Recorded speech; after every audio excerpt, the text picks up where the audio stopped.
Olá, pessoal do sexto ano, como estão? Espero que esteja bem. Eu sou a Rosa Ângela, professora de redação do Colégio Santa Rita, e vamos dar continuidade ao nosso conteúdo do mês, estudando o gênero textual carta pessoal.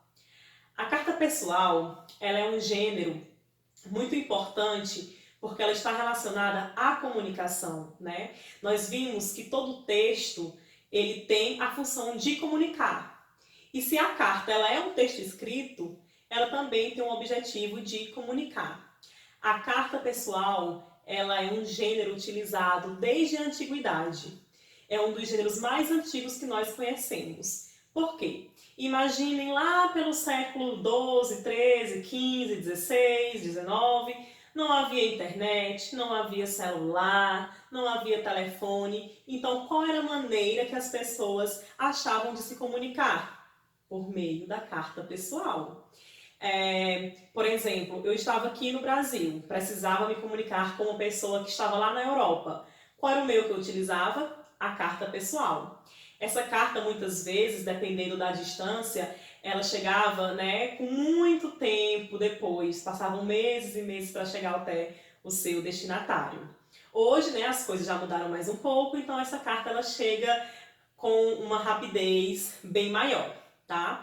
Mas acredito que vocês também já devem ter visto algum filme, alguma novela, né, que trabalham cenas antigas, que tem reis e rainhas, que eles também se comunicavam naquela época, principalmente por a carta, né? Inclusive, os reis, os príncipes, as rainhas tinham pessoas destinadas somente para fazer isso, né? Para entregar as cartas. Hoje em dia, a carta ela já não é mais utilizada tanto como era antigamente, porque surgiu a internet, né, o e-mail que é bem mais rápido, os aplicativos de mensagem também, mas mesmo assim a carta ainda continua sendo utilizada para muitas coisas e é importantíssimo nós aprendermos a utilizá-la, né, e a escrevê-la da maneira correta, porque sim, a carta pessoal ela tem toda uma estrutura que deve ser respeitada. E é isso que a gente vai ver agora. Nós temos aqui esse esqueminha. Por exemplo, o objetivo. A carta tem como objetivo comunicar algo a alguém por meio da escrita. Como nós já falamos, todo texto tem a função de comunicar. E com a carta não seria diferente. Ela foi utilizada durante muito tempo e ainda hoje também como um meio de comunicação. Nós temos o público dessa carta, que é o público em geral, é quem deseja escrever e receber cartas, tá? Que a gente chama de remetente e destinatário. Quem é o remetente é aquele que escreve a carta e o destinatário é aquele quem recebe a carta. E aqui nós temos as características, que é toda a estrutura que uma carta ela deve conter. Iniciamos a carta com local e data. Exemplo, eu estou aqui em Picos, hoje é 12 de abril de 2020 e eu estou escrevendo uma carta para uma amiga minha que mora em São Paulo.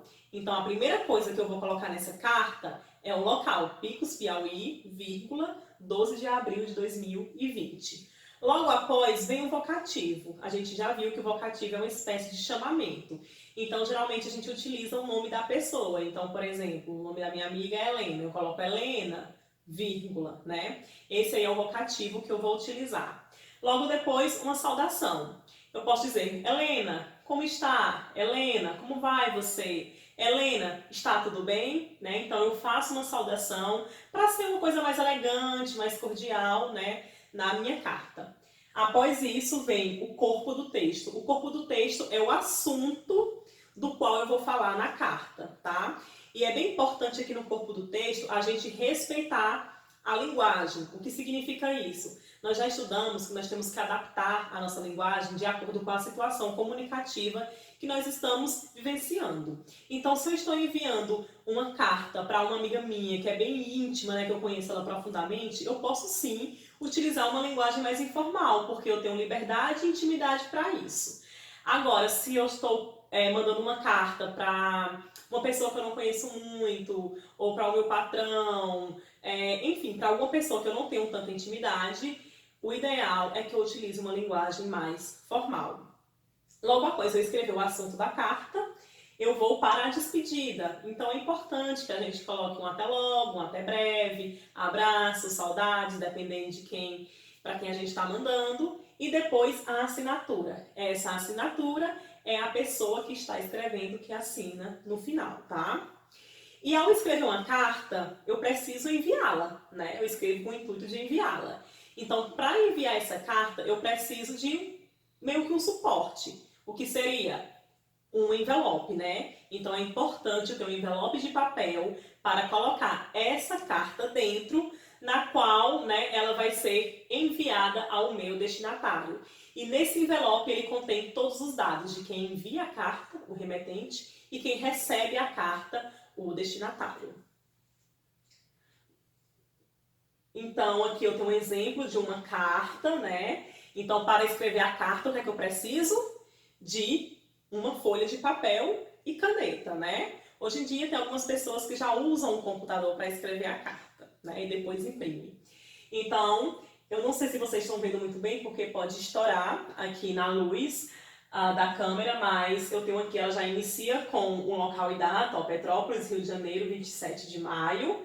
Ela inicia com o vocativo Luísa, como você está, né, a saudação. Logo depois nós temos o corpo da carta e no final nós temos a assinatura da pessoa que está escrevendo a carta, que é a Heloísa.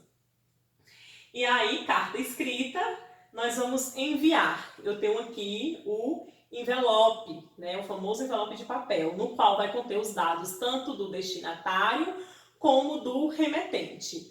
Então, à frente do envelope, nós vamos colocar os dados do destinatário, tá?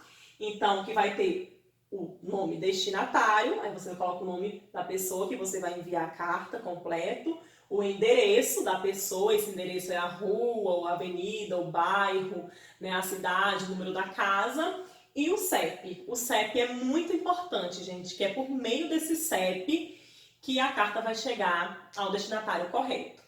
Ainda aqui na frente da carta, com os dados do destinatário, que é a pessoa que vai receber, eu tenho um selo. Mas não se preocupe que esse selo ele vai ser colocado apenas nos correios quando você for lá fazer o depósito da carta, né, para ser enviada.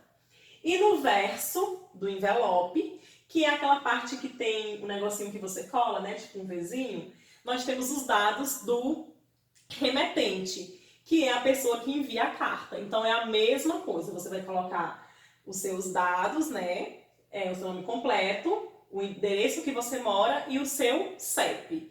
Então, pelo envelope da carta, eu sei quem foi que enviou e eu sei, né, quem é o destinatário.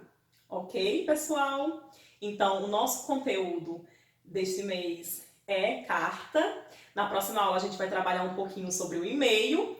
E eu peço para vocês lerem as páginas de 58 a 61 do livro, que lá tem bem explicadinho o que é a carta. Inclusive, tem uma atividade sobre a carta, um texto para vocês lerem e uma atividade para responder, ok? Até a próxima. Beijos, tchau!